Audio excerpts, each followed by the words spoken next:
Rudy Sall va vous dire un petit mot.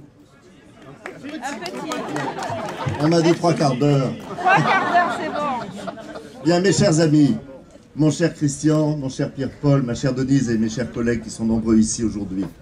D'abord, vous dire le plaisir et la très grande satisfaction que d'être ici devant ce 12 avenue Félix-Faure, qui va devenir un point de rencontre de toutes les Niçoises et de tous les Niçois qui aiment leur ville et qui ont envie d'aider leur ville. Et quel meilleur emplacement que face à ce chantier qui dans quelques mois va s'appeler la promenade du Paillon. Et je crois qu'il faudrait faire une place particulière à Charles Trenet qui avait chanté une chanson qui était le jardin extraordinaire, parce que nous allons avoir notre jardin extraordinaire ici avec la promenade du Paillon. Et qu'est-ce qu'on attend pour être heureux, comme me souffle aussi Denise. Et voyez-vous, j'étais il y a quelques semaines en train de faire la promotion de Nice aux États-Unis, et lorsque je leur ai dit qu'on était en train de créer un Central Park au cœur de Nice, eh bien je peux vous dire que les Américains ouvraient des yeux comme ça, et c'est vrai. Nous allons avoir notre Central Park. Nous le devons à la vision d'un homme, celle de Christian Estrosi, qui aime sa ville par toutes ses fibres. Et voyez-vous, lorsqu'il a écrit ce livre « Enfants de Nice », eh bien nous sommes un certain nombre à nous reconnaître effectivement dans cette vision. Il y a toutes celles et tous ceux qui sont nés à Nice. Et puis il y a toutes celles et tous ceux qui ont choisi notre ville et qui sont devenus des Niçois par choix et pour lesquels nous avons le plus grand respect pour leur rapport et pour leur amour de notre ville. Et puis c'est vrai ce qui a été dit juste avant moi, nous avons retrouvé la fierté d'être Niçois. Vous savez, les Niçois ont toujours été très fiers de Nice, et puis cette fierté, ils l'avaient perdue au fil des ans, et aujourd'hui on est en train de la retrouver. Et en même temps, évidemment, les jalousies extérieures, parce que habiter une aussi belle ville que celle-là, eh bien, ça peut susciter des envies. D'ailleurs, tellement d'envies que j'entends dire que certains veulent se parachuter. Alors regardez bien le ciel, parce que ça risque de tomber. Voyez-vous, avec Christian, on aurait été totalement incapable de se parachuter où que ce soit, si ce n'est que le parachute, chez nous, nous l'avions ici. Et nous sommes nés ici et nous aimons cette ville. Voilà, c'est vrai ce que disait Pierre-Paul tout à l'heure. Un petit clin d'œil à Jacques Médecin, 85 ans aujourd'hui, s'il avait été en vie, parce qu'il partageait avec nous cet amour de la ville de Nice. Et ça, c'est une des notions que personne ne peut comprendre si on n'est pas né, ou si on n'a pas vécu, et si on n'est pas attaché à cette ville.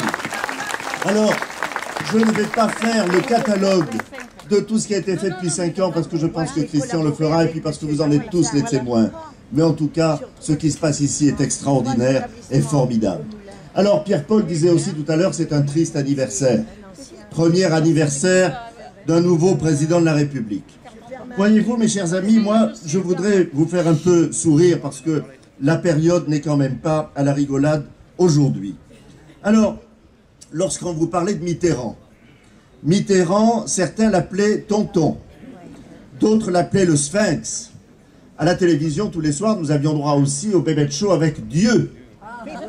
Lorsqu'on vous parlait de Sarkozy, on vous disait l'hyper-président. Ah, les choses ont changé. Maintenant, nous n'avons plus de président du tout. Mais nous avions un hyper-président à l'époque, on lui reprochait de trop en faire. Vous imaginez comme le temps change.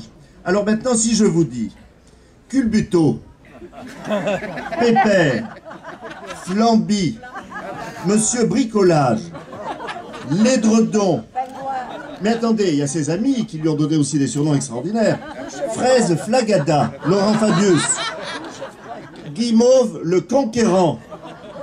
Bon, je laisse libre cours à votre imagination pour pouvoir lui donner d'autres surnoms. En tout cas, entre l'hyper-président et ce qu'on vient de dire, évidemment, il y a une très grande différence. Mais on pourrait aussi parler de son équipe. Et comme nous sommes pas très loin de Cannes, et que dans quelques jours le festival va ouvrir, alors on pourrait, nous, essayer de donner le César ou la Palme d'Or à un certain nombre de ces ministres. Alors je pensais par exemple au César du meilleur film pénitentiaire, La Grande Évasion, avec Madame Taubira. Avec Christian, nous avons aussi, nous allons toutes les semaines au théâtre, l'Assemblée nationale, malheureusement, c'est devenu ça. Et nous avons assisté au César du plus beau jeu de rôle avec Monsieur Cahuzac qui nous regardait les yeux dans les yeux en disant « Non, je n'ai jamais eu de compte à l'étranger ».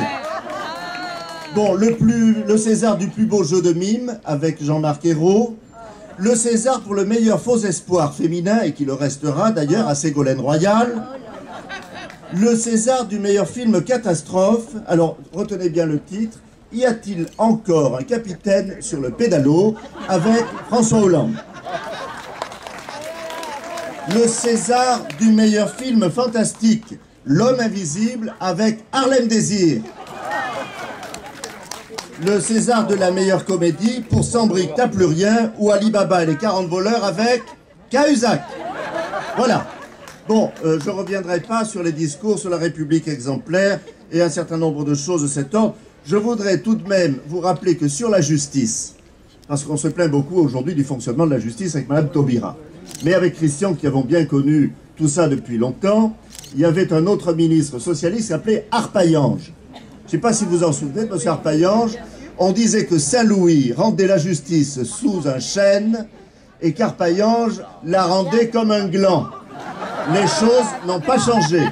Mais je vous demande d'être très attentif aussi, parce que les médias sont friands de ministre Valls. Et je dirais même qu'une partie de l'électorat de droite trouve que le monsieur est très présentable. Évidemment, il parle de sécurité. Alors quand on parle de sécurité, ça fait plaisir aux gens. Reste à voir s'il y a des résultats derrière. Là, malheureusement, c'est pas la même histoire. Mais enfin, récemment, il a décidé d'ouvrir un site internet de façon à ce que les Français puissent se plaindre de leur police. Donc, désormais, si vous n'êtes pas content de la police, vous écrirez sur le site internet, ils seront sanctionnés. Les voyous, eux, peuvent courir, mais les policiers n'ont qu'à faire attention. Mes chers amis, voilà, je pourrais vous parler de tout ça pendant des heures. Je ne le ferai pas, parce que le temps m'est compté. Mais je voudrais vous dire combien nous sommes évidemment tristes de cette situation quand on pense à tous les problèmes qu'il y a à régler dans ce pays. Et quand on pense au temps perdu, le mariage pour tous, quand on avait besoin de travail pour tous, évidemment, les tripatouillages électoraux dont on ne parle pas, mais vous verrez que ainsi ils essaieront de limiter la casse lors des prochaines élections, ou bien alors de gagner les élections sans être vraiment majoritaires. Bref, c'est le problème auquel nous sommes confrontés aujourd'hui. Et le drame, c'est qu'il n'y a qu'un an. Ça veut dire qu'il reste encore 4 ans. 4 ans avec Hollande à l'Assemblée, à l'Élysée, et 4 ans avec une majorité à l'Assemblée nationale qui, évidemment, n'est plus majoritaire dans le pays. Alors, mes chers amis, vous vous souvenez tous de cette émission de télévision où François Hollande disait « Moi, président de la République ». Eh bien, je vais vous faire une confidence. J'ai hâte de revoir François Hollande à la télévision pour qu'il nous fasse une déclaration en disant « Moi, président de la République, je dissoudrai l'Assemblée nationale. » Et à ce moment-là, je l'applaudirai de très bon cœur. Vive Nice et vive Christian Estrosi, dont nous avons bien besoin dans les mois qui viennent. Merci.